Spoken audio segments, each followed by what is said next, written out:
जय जिनेन्द्र।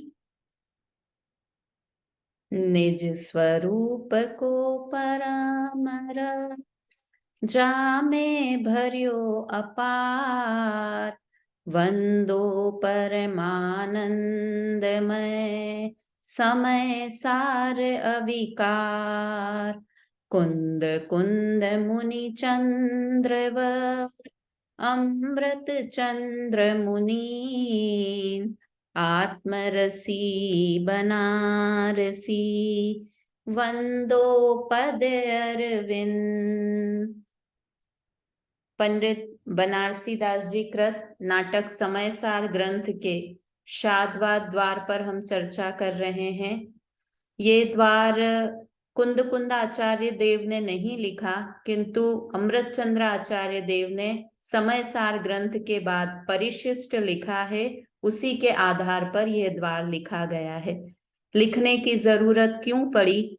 क्योंकि समय सार को पढ़कर कोई जीव एकांत को ग्रहण नहीं कर ले, इसलिए यहाँ शाद्वाद का स्वरूप बताया। ये कहा कि कोई भी कथन, कोई भी वाक्य, कहीं भी जिनवाणी में कुछ लिखा हुआ है तो वो किसी अपेक्षा से लिखा गया है। क्यों किसी अपेक्षा से लिखा? लिखते नहीं तो क्या कहा? वास्तव में बिना अपेक्षा के हम कथन कर ही नहीं सकते। कोई भी बात कहेंगे, अगर आत्मा के संबंध में लौकिक में भी कोई बात कहेंगे तो वो अपेक्षा सहित होती है। उसी तरह ग्रंथ में, जिनवाणी में भी जो बात कही है वो किसी अपेक्षा से कही है। अपेक्षा से और क्यों कही है? क्योंकि सर्वांग वस्तु को आप एक बार में कह नहीं सकते हो। बोलने की अपनी मर्यादा होती है ना। बोलने की, अगर मुझे कोई कह रहा है कि पूजा भाभी क्लास लेती है ना, पूजा भाभी टीचर है, तो उसका ये मतलब नहीं है कि वो वाइफ नहीं है, वो माँ नहीं है, वो बेटी नहीं है। वो सारे गुण भी उसमें हैं, किंतु बोलने में एक बार में एक ही बात बोल सकते हैं। वस्तु में तो बहुत सारे धर्म हैं, किंतु उन धर्मों को एक साथ बोल नहीं सकते हैं, इसलिए शाद्वाद की जरूरत होती है ना। शाद मतलब किसी अपेक्षा से, और वाद मतलब कथन करना। किसी अपेक्षा से वस्तु का कथन करना, उसे शाद्वाद कहते हैं। यहाँ पर शाद्वाद द्वार में बनारसी दास जी ने, या कहे अमृत चंद्र आचार्य देव ने भी 14 तरह के एकांत बताए जो ये जीव मानता है। अन्य मत के एकांत समझें या समझे, हमारे अंदर वो मान्यता पड़ी हुई है जिसका कि निराकरण वो कर रहे हैं। 11 पक्ष के बारे में स्पष्टीकरण हम पढ़ चुके हैं कि 11 किस तरह से उन्होंने कहे। आज हमें 12, 13, 14 3 पक्ष के बारे में हम पढ़ेंगे, उनका खंडन करेंगे और वास्तविक बात क्या है, शाद्वाद के हिसाब से क्या होना चाहिए। खंडन करेंगे मतलब पूरी तरह खंडन नहीं करेंगे, एक अपेक्षा से वो बात भी ठीक है, किंतु वास्तव में अगर दूसरी अपेक्षा को नहीं समझेंगे तो गलत अपेक्षा पकड़ लेंगे। इसलिए यहाँ पर खंडन और स्पष्टीकरण दोनों किया जा रहा है। 12वें पक्ष का स्पष्टीकरण और खंडन एक बार हम साथ में बोलते हैं। को महामूर्ख कहत एक पिंड माही, जहाँ लो अचित चित अंग लह लहे है। जोग रूप भोग रूप नाना कार गेय रूप, जेते भेद कर्म के तेते जीव कहे हैं। मति मान कहे एक पिंड माही एक जीव, ताही के अनंत भाव अंश फैली रहे हैं। पुद्गल सो भिन्न कर्म जोग सो अभिन्न सदा, उप अखिन्न सदा उपजे विन से थिरता स्वभाव गहे है। यहाँ पर महामूर्ख अलग अलग उपमाएं दे रहे हैं। सुनीता आंटी कितनी तरह की उपमाएं दे दी, आप लोग बाद में अपने जिनवाणी में से देखना, क्योंकि ये कवि हृदय है ना बनारसी दास जी। अलग अलग उपमाएं, क्रूर कहा, दुर्बुद्धि कहा, सठ कहा, सुन्नवादी कहा, पशु कहा, अज्ञ कहा, अलग अलग, कुधी कहा, मूढ़ कहा, मिथ्यामती कहा, ऐसे अलग पक्षपाती, है। पक्षपाती कहा। हाँ, पक्षपाती कहा। आगे अभी 14वें वाले में कहेंगे बाल बुद्धि, बाल बुद्धि मतलब बालक कैसे होते हैं कि जैसा बोला वैसा मान ले, कम बुद्धि वाले होते हैं। पशु कैसे होते हैं, कम बुद्धि वाले होते हैं। तो ऐसे ऐसे, अब यहाँ तो क्लियर ही लिख दिया, मूर्ख भी नहीं महामूर्ख। क्योंकि देखिए क्या मानता है वो महामूर्ख, को महामूर्ख कहत एक पिंड माही, जहां लो अचित चित्त अंग लह लहे है। कोई महामूर्ख कहता है कि एक पिंड के अंदर जो मुझे दिखाई दे रहा है उसके अंदर सचित्त और अचित्त दोनों रहते हैं। मतलब जीव भी है और पुद्गल भी है ना। एक शरीर के अंदर जीव और पुद्गल दोनों हैं। याद होगा राजेश आंटी, जब अपन भाग पढ़ते हैं, भाग पहला भाग दूसरा, राजेश आंटी पढ़ा होगा ना आपने भी, तो उसमें क्या बताते हैं भाग 1 और 2 में, हाथी कैसा है। तो क्या उत्तर, हाथी जीव है या अजीव है? तो क्या बोलते हैं, हाथी का हाथी का शरीर है, शरीर हाथी और का शरीर अजीब है, हाँ, हाथी जीव है। हाथी की आत्मा जीव है, हाथी जीव है। तो यहाँ पर भी वो कह रहा है कि एक पिंड है ये शरीर पिंड, उसके अंदर एक चेतन भी रहता है एक अचेतन भी रहता है, इसमें हमें कोई दिक्कत नहीं। जोग रूप भोग रूप नानाकार गेय रूप, जेते भेद कर्म के तेते जीव कहे हैं। क्या कह दिया, कभी वो जीव भोग करता है, कभी वो जीव योग रूप रहता है मतलब साधना करता है, कभी वो विषय काषाय के भोग करता है, विषयों में लीन रहता है और नाना प्रकार के गेयों को जानता है। तो जितने कर्म के भेद होते हैं उतने जीव उस शरीर में रहते हैं। क्या कहा, जब मैं खाना बना रही हूं तब मैं एक औरत हूं, तो वो अलग आत्मा है। जब मैं खाना बना रही हूं तो खाना बनाने का काम एक अलग महिला ने किया, क्लास लेने का काम एक अलग जीव ने किया।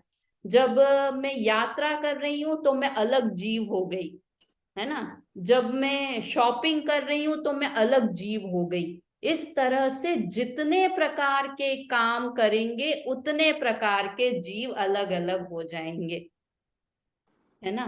हम भी बोलते हैं कि अलग अलग, हम भी नाम देते हैं अलग अलग, संसारी जीव, व्रती जीव, श्रावक जीव, मुनिराज जीव, संयमी जीव, असंयमी जीव, पंचेंद्रिय जीव, पहले गुण स्थान वाला जीव, कितने तरह के भेद हम भी करते हैं, किंतु उतने जीव एक जीव को नहीं मानते, उतनी उस जीव की पर्याय मानते हैं, है ना सुनीता आंटी। और ये क्या कहते हैं कि वो जीव द्रव्य ही, एक शरीर के अंदर बहुत सारे जीव हैं, मैं अलग अलग रूप जब अलग काम करती हूँ तो मेरा अलग जीव वैसा काम करता है। मतलब वो क्या कहना चाहते हैं कि जो जीव भोग कर रहा है वो ही जीव योग कैसे कर सकता है, पूर्णिमा आंटी क्या लॉजिक क्या होता है उनका, कि एक आदमी भोग कर रहा है, जब उसकी भोगों में रुचि है तो वो ही व्यक्ति योग साधना भी कैसे कर सकता है। इसका मतलब है एक शरीर के अंदर बहुत सारे जीव हैं सुशीला आंटी, और वो सारे जीव अलग अलग काम करते हैं, है ना। तो ये क्या कहा कि ये गलत है, तुम द्रव्य एक ही जीव द्रव्य इतने सारे बता देते हो, हम क्या कहते हैं उसकी पर्याय अलग अलग है। वो द्रव्य तो एक ही है, और एक जीव में अनेक जीव रहते हैं ये हम भी मानते हैं, है ना मम्मी। हमारा एक शरीर है, उसमें हमारे आश्रय से बहुत सारे जीव रहते हैं इस शरीर के अंदर, है ना। और तो और ये सूक्ष्म जीव तो नहीं, पंचेंद्रिय जीव तक भी बताए हैं हमारे शरीर के अंदर, है ना। गुप्त स्थानों पे, एक जगहों पर पंचेंद्रिय जीव, और कैसे, बिल्कुल हमारे शरीर के आकार के, दिखाई नहीं देते हैं भले। तो हम कह रहे हैं कि एक शरीर में भी अनेक जीव हैं जैसे तुम मानते हो, किंतु उनकी सबकी अपनी अपनी सत्ता है, वो सब अलग अलग सत्ता वाले जीव हैं। और यहाँ इनका कहना क्या है कि वो जीव अलग अलग काम करता है, तो एक शरीर के अंदर 10-20 तरह के जीव हैं, जितने काम मैं करती हूँ उतनी तरह के जीव हैं। एक काम एक जीव करेगा, दूसरा काम दूसरा जीव करेगा। जैसे अपन कह देते हैं ना कि क्रोध करते टाइम, अरे मेरे को तो बहुत क्रोध है, अरे पूजा तो बहुत क्रोधी है, तो कह देंगे ना हाँ पूजा क्रोधी है। हाँ, वही तो। वो क्या कहे कि जो पूजा क्रोधी है वो ही पूजा बाद में शांत कैसे हो गई? तो वो क्या कहेंगे, क्रोध करने वाली पूजा अलग थी इस शरीर के अंदर ही, और इसी शरीर के अंदर एक शांति से रहने वाली पूजा अलग है ना। मतलब ऐसे कहते हैं, अरे मैंने तो इसका ये रूप कभी देखा ही नहीं पहली, तुम इतना भी गुस्सा करते हो, ये रूप तो मुझे आज तुम्हारा नजर आया। मतलब एक नया जीव नजर आ गया टाइप, है ना। तो क्या कहते हैं कि तुम द्रव्य पर्याय किसी चीज की खबर नहीं है ऐसे जीव को, उनके अपने तर्क रहते हैं। तो यहाँ क्या बता रहे हैं उस तरह से, मतिमान कहे एक पिंड माही एक जीव, ताही के अनंत भाव अंश फैली रहे हैं। मतिमान, समझदार, शादवादी, जैनी जीव कहते हैं कि एक शरीर के अंदर एक ही जीव है, और वो जीव जो अनंत जीव मेरे आश्रय से रहते हैं, उनके अपने अपने शरीर हैं, अपनी अपनी आत्मा है, किंतु वो शरीर उसके आश्रय से अलग अनेक जीव रहे। समझ में आ रहा है ना? वो अलग, उनकी अपनी सत्ता है, किंतु ऐसा नहीं है कि एक ही पिंड के अंदर बहुत सारे जीव हो गए, है ना। एक पिंड माही एक ही जीव है, और ये बात है कि उनके अनंत भाव हो सकते हैं, अनेक तरह के भाव, परिणाम तो अनेक तरह के हो सकते हैं। पुद्गल सो भिन्न कर्म जोग सो अभिन्न अखिन्न सदा, उपजे विन से थीरता स्वभाव गहे है। और कैसा है जीव कि पुद्गल से हमेशा भिन्न, कर्म और योगों से हमेशा भिन्न रहने वाला, और क्या स्वभाव है, उपजना, विनशना और स्थिर रहना। पर्याय उपजती और विनस्ती है, किंतु जो द्रव्य है वो हमेशा स्थिर है। तो वो कभी क्रोध करने दिख रहा है वो व्यक्ति, वो जीव, तो वो उसकी पर्याय उपजी है और विनष्ट हो गई है। वो जीव जो भोग कर रहा है, उसकी वो भोग करने वाली पर्याय उत्पन्न हुई और नष्ट होगी, उससे वो जीव भोगी नहीं हो गया। इसलिए जो अपन कहते हैं ना कि एक समय की किसी पे क्रोध करा किसी ने, तो उस जीव को वैसा मत मान लो। कितना बड़ा सिद्धांत छुपा है उसके अंदर। क्या कहा बेला भाभी, कोई बहुत गुस्सा करता है तो उससे तुम घृणा करना मत शुरू कर दो। क्यों? क्योंकि वो तो उसकी एक समय की पर्याय है। वो क्रोध करने से वो जीव क्रोधी नहीं हो गया। जैसे गांधी जी कहते थे ना कि झूठ से घृणा करो, झूठ बोलने वाले व्यक्ति से घृणा मत करो।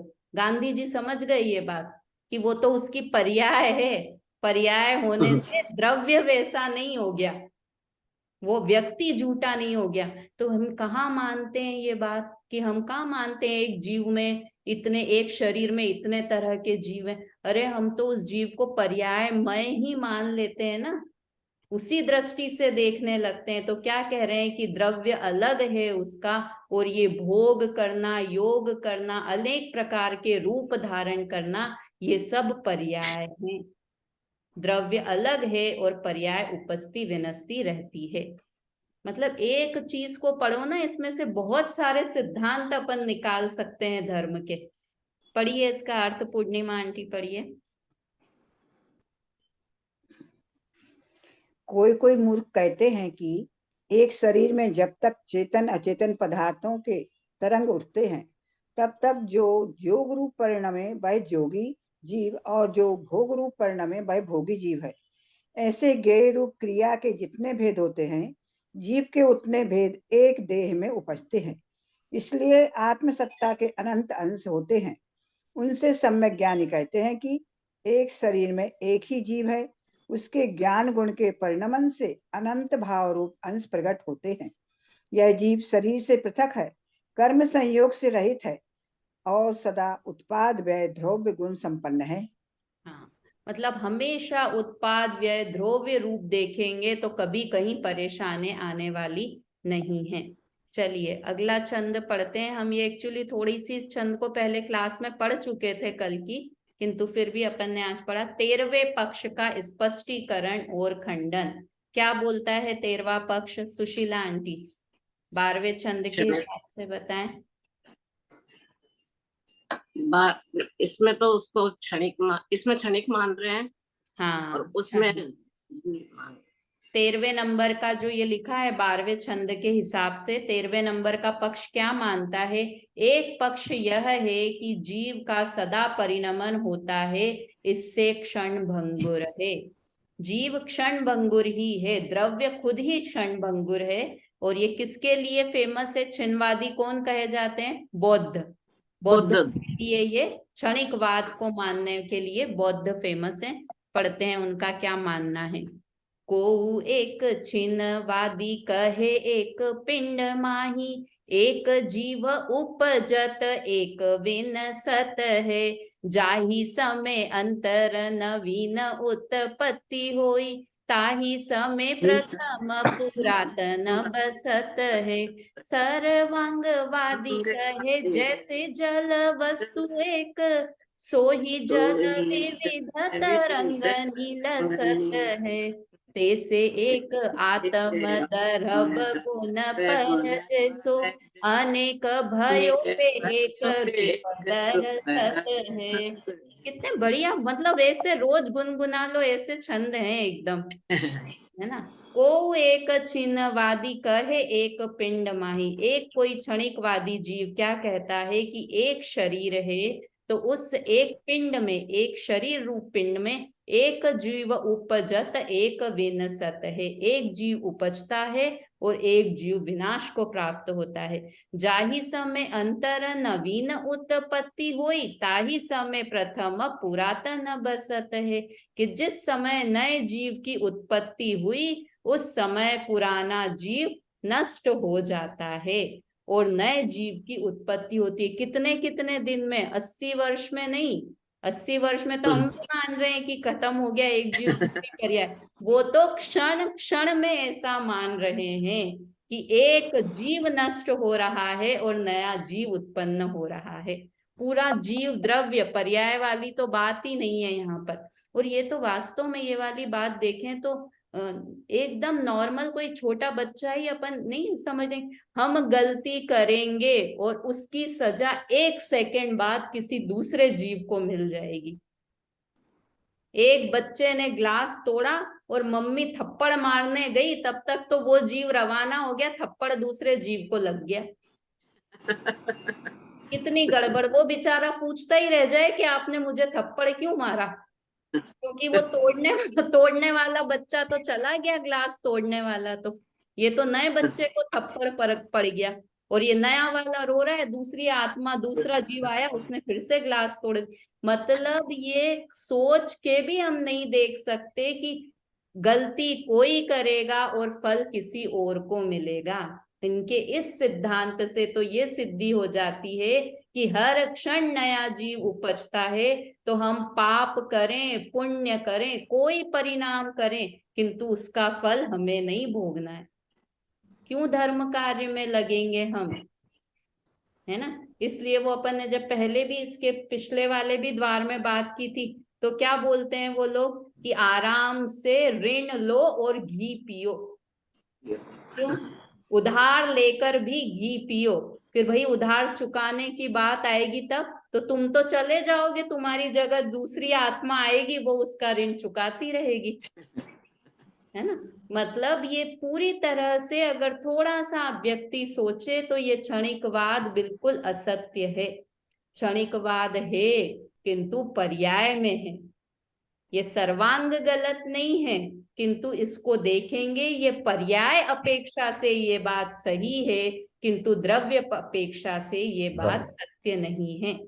देखिए, सर्वांगवादी कहे जैसे जल वस्तु एक, सो ही जल विविध तरंग नीलसत है। सबसे अच्छा उदाहरण अगर द्रव्य पर्याय का समझना है कभी भी, सबसे सरल उदाहरण क्या है? समुद्र का। कि समुद्र कैसा है? एक स्थिर गंभीर समुद्र है और वो लहरें किसकी है? वो लहरें अलग है, किसी की लहर है? कि उसी की लहर है। और कितनी कितनी देर में लहर हो रही है? कि हर समय उत्पन्न हो रही है और नष्ट हो रही है। कितने समय में राजेश आंटी वो समुद्र खाली हो जाएगा? रेखा जी, कितने समय में खाली हो जाएगा वो समुद्र?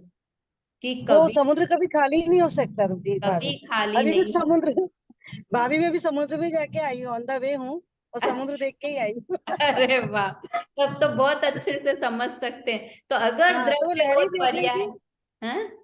वो लहरें ही चेक कर रही थी कि एक क्षणिक मात्र वो रुकती नहीं है, सही बात है। कंटिन्यूअसली चलती रहती है। कंटिन्यूअसली, मतलब द्रव्य और पर्याय समझना है तो बिल्कुल कि द्रव्य एक ध्रुव वस्तु है, और जो उछल कूद हो रही है, उत्पन्न होना नष्ट होना हो रहा है, कर्म का संयोग हो रहा है, वो सब किस में हो रहा है?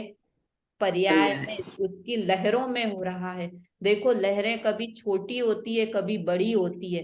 किससे इफेक्ट होती हैं वो? हवा से इफेक्ट होती है, चंद्रमा से इफेक्ट होती है। किसी अपेक्षा जब तेज है हवा, तो ऊंची ऊंची लहरें उठ रही है। उसी तरह जब कर्म का उदय तीव्र है, तो जीव वैसे ऊंचे ऊंचे परिणाम कर रहा है, पाप रूप।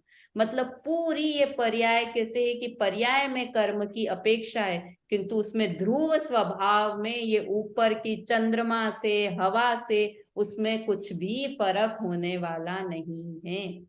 इसलिए मैं कैसा हूं कि द्रव्य स्वभाव में पर्याय में हो रही है उछल कूद, और मुझे उस पर्याय को भी एक रूप करना है। इसलिए मैं पुरुषार्थ कर रहा हूं कि एक सी एक सी एक सी पर्याय हो। कैसी होगी? सिद्ध भगवान को पर्याय होती है या नहीं होती है? सुनीता आंटी, होती है। क्योंकि द्रव्य है तो पर्याय तो होगी, किंतु उनकी पर्याय कैसी है? अलग अलग है पर एक सी है ना पूर्णिमा आंटी? हमारी कैसी है? पर्याय है पर हर पर्याय अलग अलग है, ऊंची नीचता ऐसे लिए हुए है ना? तो जितना काम करना है, जितनी मेहनत करनी है, वो पर्याय में होनी है। सोई जल विविध तरंग नीलसत है, कि जल तो वस्तु एक है, किंतु जो उसमें लहरें उठ रही है वो अनेक रूप होती हैं। तैसे एक आत्म दरब गुण पर, जैसो अनेक भयो पे एक रूप दर्शत है। उसी तरह ये आत्म द्रव्य है, और उसमें गुण और पर्याय अनेक तरह की, अनेक भयो गुण और पर्यायों से वो अनेक रूप होता है, पे एक रूप दर्शत है। किंतु फिर भी वो अपने एक निश्चय से देखा जाए तो वो अपने एक रूप को कभी नहीं छोड़ता है, एक रूप ही दिखता है, एक रूप ही रहता है ना? चलिए पढ़िए इसका अर्थ, बेला भाभी पढ़िए। आप रेखा जी पढ़ पाएंगे? चल रहे हैं, आप ड्राइव पे हैं तो शायद नहीं पढ़ मैं पाएंगे। ड्राइव, नहीं पढ़ पाऊंगी भाभी। हाँ चलिए, बेला भाभी पढ़िए, आप पढ़िए। बेला भाभी थी ना? अनीता आंटी पढ़िए, आप पढ़िए। हाँ भाभी पढ़ रही हूँ। हाँ बेला भाभी पढ़िए। कोई कोई क्षणिकवादी बोध कहते हैं कि एक शरीर में एक जीव उपजता और एक नष्ट होता है। जिस क्षण में नवीन जीव उत्पन्न होता है, उस पूर्व समय में प्राचीन जीव था। उसे स्यादवादी कहते हैं कि जिस आगे प्रकार पानी एक पदार्थ है, वही अनेक लहरों रूप होता है, उसी प्रकार आत्मद्रव्य अपने गुण पर्यायों से अनेक रूप होता है, पर निश्चय रूप से एक रूप दिखता है। हाँ, मतलब यहाँ पर ये बात कह रहे हैं कि हमें एक पक्ष को ग्रहण नहीं करना है, हमें सर्वांग वस्तु को देखना है। हमें जो देखना है, ये शादवाद द्वार का ये मतलब नहीं है कि हम एक पक्ष को लेकर बैठ जाएं। देखो हम कई बार ऐसा होता है कि समय सार पढ़ते हैं, या इतना पढ़ पढ़ के कि हम निश्चय वाले पक्ष में बहुत स्ट्रांग होते जाते हैं, और पर्याय पक्ष को गौण करने लगते हैं। गौण करना ठीक है, किंतु पर्याय पक्ष का निषेध नहीं करना है, क्योंकि कार्य तो पर्याय में ही करना है ना। द्रव्य में तो कुछ कार्य करना ही नहीं है। द्रव्य को समझेंगे तो पर्याय में अपने आप कार्य हो जाएगा। तो यहाँ पर निश्चय और व्यवहार दोनों को, द्रव्य और पर्याय दोनों को, नित्य अनित्य स्वभाव को, एक अनेक स्वभाव को, अस्ति नास्ति स्वभाव को, हर स्वभाव को एक साथ, हर धर्म को एक साथ लेकर चलना है। मुख्यता और गौणता हो सकती है, किंतु उसकी तरफ हे बुद्धि नहीं रखना है। मेन हे बुद्धि रखने की बात है कि हमको अरे पर्याय की बात मत करो, पर्याय की बात मत करो, अरे पर्याय में ही गुणस्थान, गुणस्थान के, अरे पर्याय की हे बुद्धि नहीं रखनी है उस चीज के बारे में। है ना। तो यहाँ इस तरह से कहा कि दोनों वो लोग एक पर्याय को पकड़ के बैठे हुए हैं, ये लोग क्षणिकवाद वाली एक पर्याय को पकड़ के बैठे हैं, द्रव्य स्वभाव को नहीं पकड़ा है। देखिए अब एक और तरह के कैसे जीव होते हैं। 14वें पक्ष का स्पष्टीकरण और खंडन क्या बताता है 14वां पक्ष, बेला भाभी इसमें से बताएं 12वें छंद के आधार पर। देखिए मैं आपके पास शायद जिनवाणी नहीं है ना। एक आत्मा में ज्ञान। हाँ, एक पक्ष यह है कि ज्ञान में जानने की शक्ति नहीं है, इससे अज्ञायक है।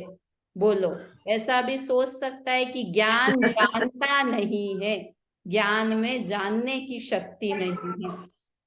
देखिए छंद बोलते हैं और इसका अर्थ बोलेंगे। को बाल, उसको तो बाल बुद्धि नाम दे दिया कि बच्चों जैसी बातें कर रहा है, बिल्कुल बच्चों की बात पे ध्यान नहीं देते हैं ना जैसे, तो वैसे कह दिया कि क्या बच्चों जैसी बात कर रहा है ये पक्ष वाला। देखिए, को बाल बुद्धि कहे ज्ञायक सकति जो लो तो लो ज्ञान अशुद्ध जगत मध्य जानिए, ज्ञायक सकति काल पाई मिटी जाई जा, तब अवरोध बोध विमल बखानिए, परम प्रवीण कहे ऐसो तो न बने बात, जैसे न पर गास सूरज न मानिए, तैसे बिन ज्ञायक सकति न कहा वे ज्ञान, यह तो न पर तुच्छ पर तच्छ पर वानिए। ये तो प्रत्यक्ष परोक्ष किसी तरह से हम नहीं मान सकते हैं जो बात तू बोल रहा है, न तो प्रत्यक्ष से ये बात सिद्ध होती है और न परोक्ष रूप से, किसी भी एंगल से ये बात सही नहीं है। क्या पक्ष रखता है? कोई बाल बुद्धि कहे ज्ञायक सकति जोलो तोलो ज्ञान अशुद्ध जगत मध्य जानिए। वो कहता है कि जब तक ज्ञान में ज्ञायक शक्ति है, जानने की शक्ति, ज्ञायक शक्ति मतलब जानने की क्रिया, जब तक ज्ञान में जानने की शक्ति है, जानने की क्रिया है, तब तक ज्ञान क्या हो रहा है? अशुद्ध हो रहा है। इस संसार में हमारा ज्ञान क्यों अशुद्ध हो रहा है? क्योंकि हम परद्रव्यों को जान रहे हैं, इसलिए हमारा ज्ञान अशुद्ध हो रहा है, ऐसा बाल बुद्धि जीव समझता है। क्या समझता है पूर्णिमा आंटी? कि मैं पर को जान रहा हूं, इसलिए मेरा ज्ञान अशुद्ध हो रहा है, ऐसा समझता है। तो क्या लिखा, अब उसने शुद्ध करने का तरीका भी खुद ही बता रहा है। देखो क्या शुद्ध कैसे होगा ज्ञान। ज्ञायक सकति काल पाई मिटी जाए जब, कि जब ये जानने की शक्ति है ना सबको, जब वो समय आने पर जानने की शक्ति मिट जाएगी, तब क्या होगा? तब अविरोध बोध विमल बखानिए, बोध मतलब ज्ञान, तब यह ज्ञान कैसा हो जाएगा? निर्मल हो जाएगा, विरोध रहित निर्विकल्प हो जाएगा। कब हो जाएगा? कि जब ये जानने की शक्ति खत्म हो जाएगी ना, तो ज्ञान एकदम शांति से बैठा रहेगा, ज्ञान शुद्ध हो जाएगा, ऐसा वो मानता है। ज्ञान अशुद्ध क्यों हो रहा है? क्योंकि वो जान रहा है। तो अब उसका समाधान करते हैं। परम प्रवीण कहे ऐसे तो न बने बात, ये बात तो बनती नहीं है जो तुम कह रहे हो कि मैं जानना बंद कर दूं, ज्ञान जानना बंद कर दे। तो मैंने आज कोशिश करी 4 घंटे बैठकर, प्रवीण जीव कह रहा है कि मैंने आज कोशिश करी 4 घंटे बैठकर कि मैं कुछ भी नहीं जानूं, किंतु ऐसा तो हो नहीं पाया। तो मैं ये कह रहा हूं कि ये तो बात जो तुम कह रहे हो ये जम नहीं रही है। थोड़ी देर आप लोग भी कोशिश कर लो आंख बंद करके, कुछ नहीं जाने ऐसी कोशिश करके देखें क्या अपन लोग सब? हो ही नहीं सकता। कुछ भी नहीं जानेंगे आज, एकदम कई बार होता है ना दिन भर के विकल्प से थक गए हैं, तो अब कुछ नहीं सोचना, मुझे कुछ नहीं सोचना, फिर भी क्या होगा? सोच रहे हैं, सोच रहे हैं मतलब ज्ञान, यहाँ पे सोचना मतलब अपन ज्ञान को समझें। कितना अच्छा एक सॉलिड बात कही उसने प्रवीण जी ने, जैसे बिन पर गास सूरज न मानिए, कि सूरज तो है किंतु प्रकाश नहीं कर रहा है, ऐसा 3 काल में संभव नहीं है। सूरज बादलों की ओट में छुप जरूर जाए, एकदम वैसा, किंतु वो उजाला थोड़ा तो रहेगा ही, रात रात रहेगी, दिन दिन रहेगा। वो कभी कभी हो जाते हैं ना, क्या बोलते हैं वो, बादल। नहीं बादल नहीं, क्या आ जाते हैं ना, ग्रहण पड़ जाता है, ग्रहण होता है ना। ग्रहण, अच्छा, ग्रहण सूर्य पड़ जाता है, ग्रहण आ जाता है, तो ग्रहण। क्या होता है कि भाई बिल्कुल अंधेरा हो गया, सूरज के आगे वो दूसरे ग्रह आ गए, तब भी रात और दिन वाला फर्क रहता है। सूरज प्रकाश करने से कभी रहित नहीं हो सकता, वैसे ही ज्ञान जानने के बिना शून्य कभी नहीं हो सकता। अगर केसर है, चंदन है, तो वो अपनी खुशबू फैलाएगा ही फैलाएगा। चंदन केसर तो नहीं दिखता, हींग की डिब्बी जरूर दिख जाती है। हींग की डिब्बी रखोगे, खरीद के, अभी थोड़े दिन पहले की बात है, हींग खरीद के लेके आई मैं, और वो डिब्बी कार में रह गई, और वो रात भर रह गई, सुबह ध्यान, अब क्या भबक रही है, कार पूरी हींगमय हो गई। क्यों? क्योंकि वो अपने स्वभाव को नहीं छोड़ेगा हींग, हमको चाहिए तो खुशबू वाला ही हम पहचान, तो जो जैसा है वो अपने स्वभाव को नहीं छोड़ सकता। ज्ञान का स्वभाव जानने का है, तो वो जानेगा जानेगा और जानेगा। हम कोशिश करें कि नहीं जाने, तो हमारा सारा पुरुषार्थ फेल हो जाएगा। इसलिए नहीं जानने की कोशिश नहीं करो, जानना होगा तो सही जानने की कोशिश करें। सुशीला आंटी, नहीं जानने की जगह सही जानने की कोशिश करें। सही गलत जानने में कुछ नहीं होता है। क्या कहा? क्या गलत जानना मतलब क्या हो गया? मैंने मोबाइल को जान लिया तो गलत जान लिया, और जिनवाणी को जान लिया तो सही जान लिया? नहीं ये है सही गलत की परिभाषा? जाने, नहीं अरे जानने में कोई सही गलत नहीं है, श्रद्धा में सही और गलत है। क्या कहा? जानने में कुछ सही, जानो तो सबको, केवल ज्ञानी जान रहे हैं, सबको जान रहे हैं, अच्छा गंदा, जिसको तुम अच्छा कह रहे हो गंदा कह रहे हो, सब कुछ जान रहे हैं। जानने में मैं सही को जानूं, मैं गलत को जानूं, ये गलत है।